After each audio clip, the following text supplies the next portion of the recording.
Hello students, आपका स्वागत है इस नए वीडियो में। आज स्टूडेंट्स हम आपको बताएंगे विद्युत चुंबकीय तरंगें। काफी इंपॉर्टेंट स्टूडेंट क्वेश्चन है, कई बार बोर्ड परीक्षा में पूछा गया है। तो बिना देरी के वीडियो को स्टार्ट करते हैं। सबसे पहले स्टूडेंट्स हम आपको बताएंगे परिभाषा, विद्युत चुंबकीय तरंगें कहते किसे हैं। तो इसकी परिभाषा स्टूडेंट दी थी मैक्सवेल ने। हम क्या इसकी परिभाषा आप सब लोग पहले सुन लीजिएगा। मैक्सवेल के अनुसार जब किसी वैद्युत परिपथ में मैक्सवेल के अनुसार जब किसी वैद्युत परिपथ में वैद्युत धारा उच्च आवृत्ति से बदलती है, ठीक है, तो वैद्युत परिपथ से ऊर्जा तरंगों के रूप में संचरित होने लगती है। ठीक, इन तरंगों को या हम कह सकते हैं जो ऊर्जा तरंगों के रूप में चारों ओर प्रसारित होने लगती है, इन तरंगों को विद्युत चुंबकीय तरंगें कहते हैं। ठीक है, ये डेफिनेशन स्टूडेंट्स आप लोग ध्यान रखना। इसके साथ साथ कुछ पॉइंट्स इंपॉर्टेंट है वो आपको हम बताएंगे। चित्र में स्टूडेंट देख सकते हो, ये वैद्युत क्षेत्र प्रदर्शित किया गया इस तरह से, ठीक है, मान लीजिए, और ये चुंबकीय क्षेत्र को प्रदर्शित किया गया है। ये स्टूडेंट जो दिखाया गया है तरंग संचरण की दिशा प्रदर्शित की गई है। इसमें स्टूडेंट्स आप लोग देख सकते हो, ये वैद्युत क्षेत्र, ये है चुंबकीय क्षेत्र। ये क्या है, यानी इन तरंगों में वैद्युत क्षेत्र ई तथा चुंबकीय क्षेत्र बी परस्पर लंबवत होते हैं तथा ये तरंग संचरण की दिशा के भी लंबवत होते हैं। यहाँ से आप देख सकते हो, ठीक है, ये तरंग संचरण की दिशा है, इसके भी लंबवत है और परस्पर भी स्टूडेंट्स ये लंबवत होते हैं, मतलब वैद्युत क्षेत्र ई तथा चुंबकीय क्षेत्र बी।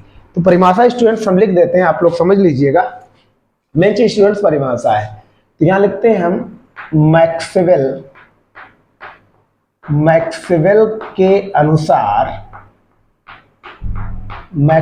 के अनुसार जब किसी वैद्युत परिपथ में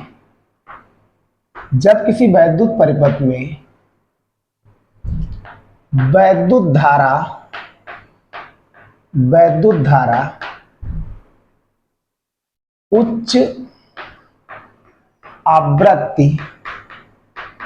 उच्च आवृत्ति से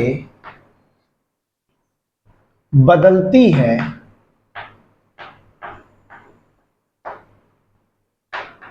तो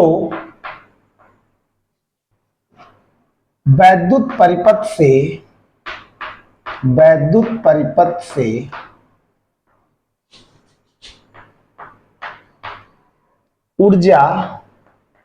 तरंगों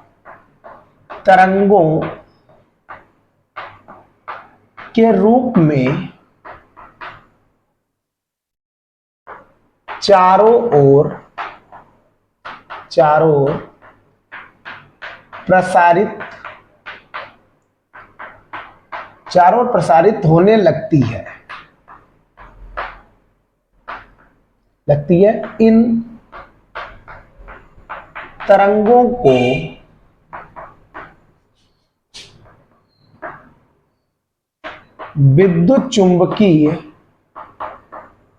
विद्युत चुंबकीय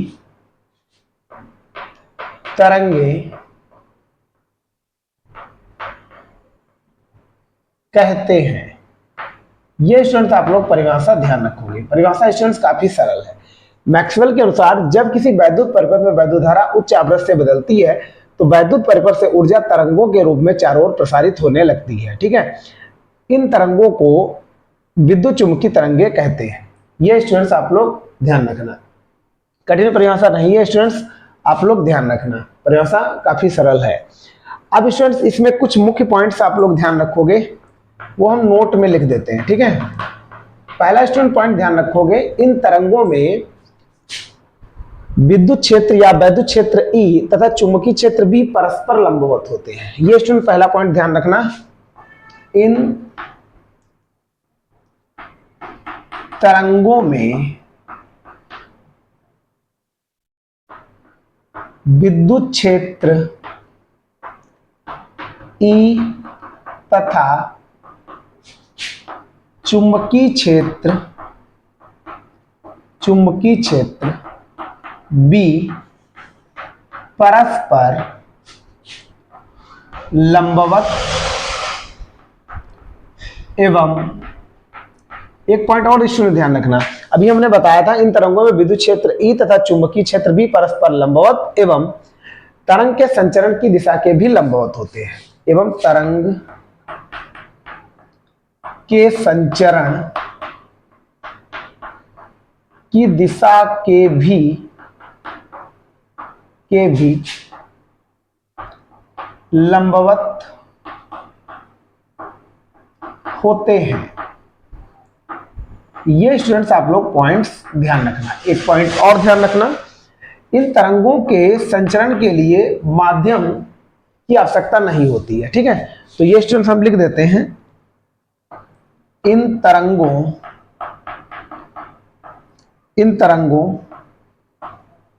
के संचरण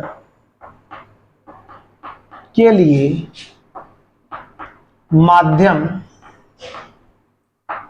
आवश्यक नहीं है। अर्थात विद्युत चुंबकीय तरंगे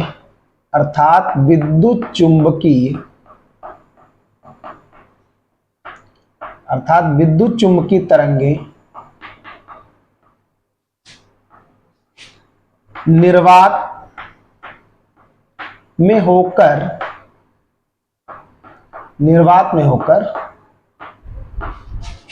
चल सकती हैं। ये स्टूडेंट्स आप पॉइंट्स दो और ध्यान रखना। ठीक है, इन तरंगों में विद्युत क्षेत्र ई तथा चुंबकीय क्षेत्र भी परस्पर लंबवत, जैसा कि आप चित्र में देख सकते हो, एवं तरंग के संचरण की दिशा के भी लंबवत होते हैं। शुरुआत में हम स्टूडेंट्स हमने बताया था। इन तरंगों के संचरण के लिए माध्यम आवश्यक नहीं है, अर्थात विद्युत चुंबकीय तरंगें निर्वात में होकर चल सकती है। ये स्टूडेंट्स इसमें पॉइंट्स इतना, यदि आपसे पूछा जाए विद्युत चुंबकीय तरंगें किसे कहते हैं, तो आप इतना स्टूडेंट्स लिख सकते हो।